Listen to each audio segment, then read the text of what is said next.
They didn't even lower their voices. "We've decided you deserved nothing this year." My mother folded her hands like a judge delivering a verdict. My father stared at his watch, the one I bought him. $1,200. Swiss. Heavy. Proud. My sister laughed, not a nervous laugh, a clean one, sharp.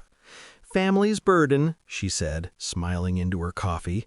The machine I bought my mother hissed behind her, expensive and warm. I smiled. I had already won.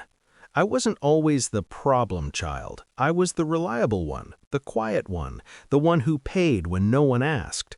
Birthdays, anniversaries, emergencies that weren't mine. I sent money without notes, fixed things without credit. I thought love worked like compound interest, slow, invisible, inevitable. I bought gifts because I believed gratitude didn't need a receipt. That belief aged badly. The first crack came months earlier, in a sentence I wasn't meant to hear. My sister on the phone, door half closed. "He doesn't need to know. He'll help anyway. He always does." That word. Always. It wasn't praise, it was strategy. I stopped confronting. I started listening. Patterns reveal themselves when you stop arguing with them. I noticed how decisions were made without me, then justified with my money. How my name showed up on forms as a backup. How my parents praised sacrifice in theory but punished it in practice. How generosity, once expected, becomes invisible. Then came the real discovery. A bank envelope misdelivered to my old address. Inside, documents tied to a family trust, a trust funded primarily by me. My contributions labeled as voluntary support, redistributed as family management. I wasn't a son, I was a line item. That night something in me went quiet. Not angry, focused. Pain is loud, planning is silent. I didn't confront them. I audited them.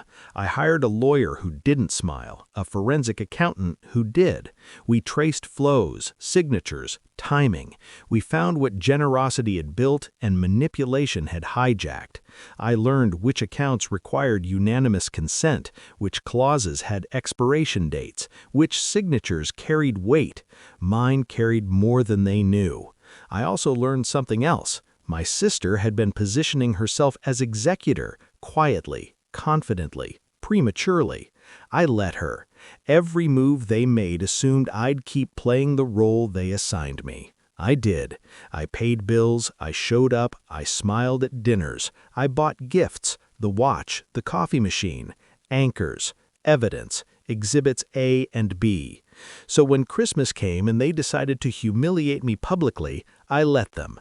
"No gift for you this year." I nodded, smiled, reached into my jacket. The envelope was thin, white, unremarkable. My name was printed on it, in my handwriting. "I actually brought something," I said calmly, sliding it across the table.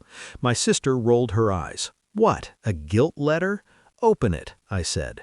My father did. His fingers slowed halfway through the first page. My mother leaned in. My sister stopped laughing. The room changed temperature. The document was a notice, formal, legal, immediate. Effective immediately, the retirement trust activated its voting rights, contributions reclassified, authority restructured, accounts frozen pending review, executor designation revoked.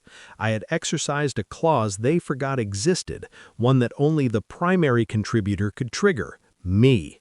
My sister reached for her phone. No signal. I'd planned that too.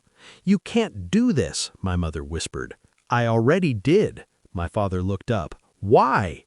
I thought about answering with years of explanation, about love, about betrayal, about how being dependable turned me disposable.